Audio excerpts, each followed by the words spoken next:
Well, hello there, nerds. It's me, Sages, that guy. Hi. We're going to be talking about something that seems to be a little bit overpowered in some ways.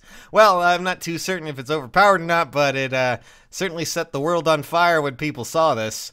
Certainly saw it. And I'm not talking about, this armored unit that's wearing a bikini, of course, but, it's a video game. Have fun with it. That's the idea.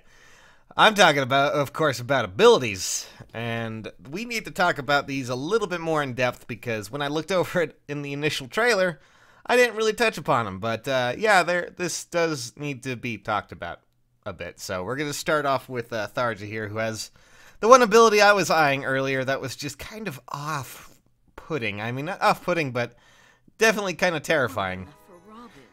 And, of course, I'm talking here about Vengeful Fighter.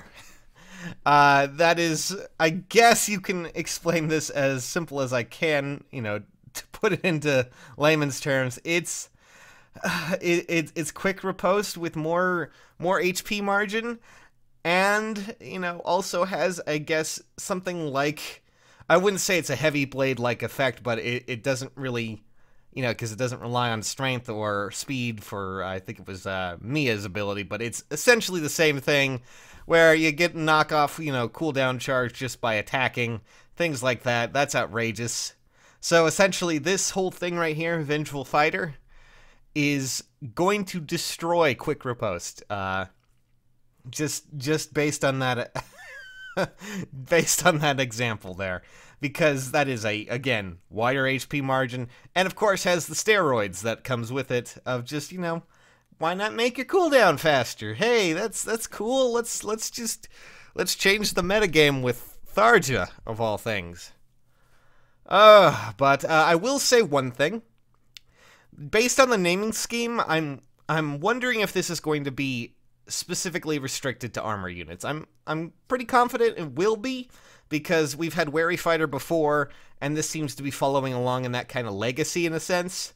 And I'm guessing that this is going to be something like that. But basically, if this isn't restricted to armored units, that's going to be terrifying. But even then, on armored units, this is going to be terrifying because this is quick riposte, but, beefed up to extreme levels that I'm not really too confident I want to see in anything. But mostly means that you really need to go for Tharja if you really want to have a really powerful B skill. And, yeah. And, of course, we have the candelabra and things like that that have, additional effects that are just kind of weird depending on which weapon it is, either initiate or, being initiated on, those kind of things.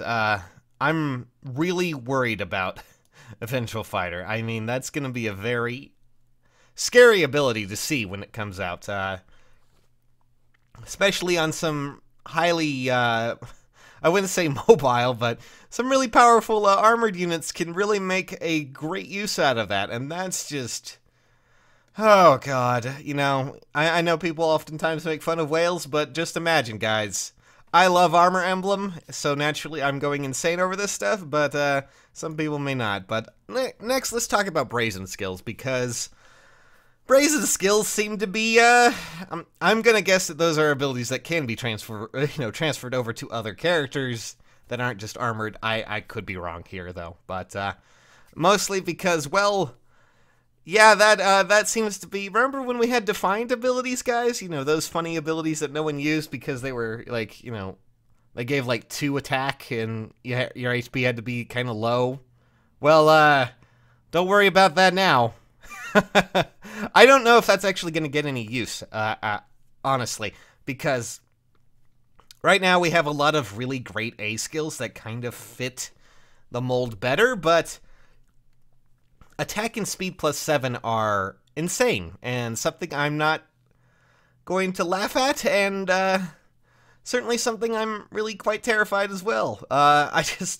I'm not as much as Vengeful Fighter, but this is going to be a very weird banner to see. It really relies on the stats, and again, just so we're clear, guys, when it comes to these characters, when it comes to characters and how their stats are allocated, remember, armored units have a bigger advantage out of BST because of their movement.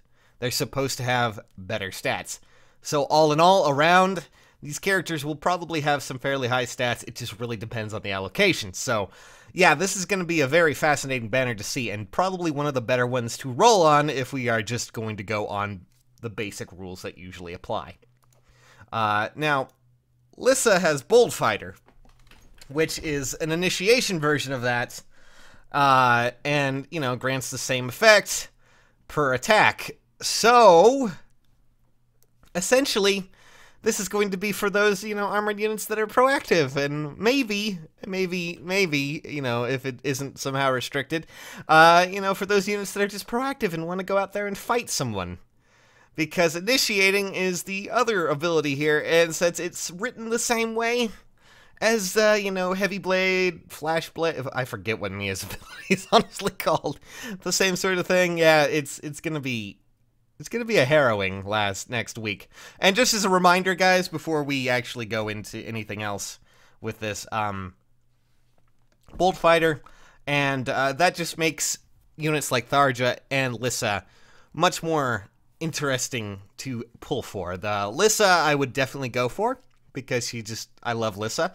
But Tharja and her ability are something that I'm really, really interested in. Just based on how that's going to work, if that is written how it's supposed to be, then, oh god, Armor Emblem just got a huge boost. And if it isn't restricted to Armor Emblem, oh god, this is going to be opening up a can of worms I'm not sure I want to be a part of. The one thing we do need to note, though, since people keep asking, note that this event here ends on the 1st, of January, meaning this is only a 2-week banner, which is kind of odd in its own way. Well, I shouldn't say 2 week, 2 week and some change, maybe.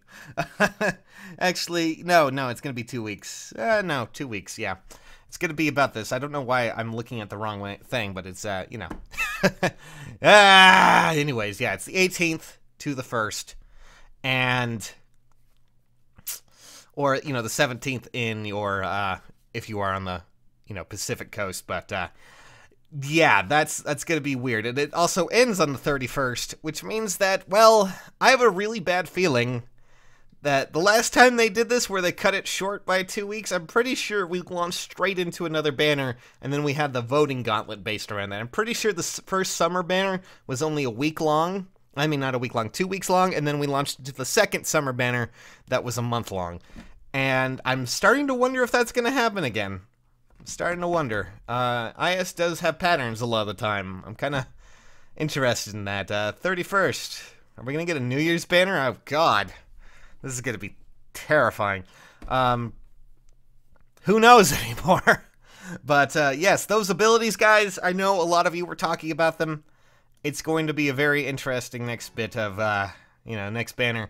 I will be posting and talking about the character stats when they come out, and we'll be going over everything in a much more in-depth view with Heroes Armory, where we'll be talking about these characters in a lot more depth. And, well, yeah, that's pretty much it, guys. I'm not sure what you guys think of these characters. But feel free to voice them, you know, voice your concerns in the comments, or just tell me how much you like how they look. I love Lissa's art, by the way. Just so good. And Crom's, too. Out of all the things I was looking forward to, I was like, yeah, I want Christmas Robin, but then his art just can't compare to a lot of the others right now. I don't know, but my God, there's so much to digest. So yes, there you guys go. That's just me talking about abilities. Huh, man. Alrighty then. Catch you nerds later. Bye!